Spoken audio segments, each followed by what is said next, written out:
थाना बलोचनी पुलिस की बड़ी कार्रवाई, बदनाम जमाना मंशियात फरोश गिरफ्तार, भारी मिकदार में चरस बरामद। सीपीओ फैसलाबाद साहबजादा बिलाल उमर की हदायत पर मंशियात फरोशों के खिलाफ जारी क्रैकडाउन के दौरान थाना बलोचनी पुलिस ने अहम कामयाबी हासिल की है। फैसलाबाद सेक्टर खुर्रियावाला में की गई इस बड़ी कार्रवाई के नतीजे में दो बदनाम जमाना मंशियात फरोश कानून की गिरफ्त में आ गए हैं।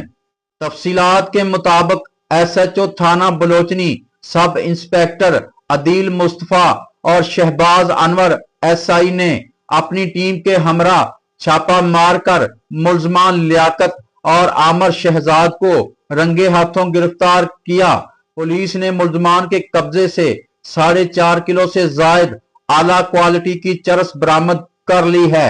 थाना बलोचनी पुलिस ने मुलजमान के खिलाफ मुकदमा दर्ज करके मजीद कानूनी कार्रवाई और तफ्तीश का आगाज कर दिया है। पुलिस जराये का कहना है कि मुलजमान इलाके में मंशियात सप्लाई करने वाले नेटवर्क का हिस्सा हैं।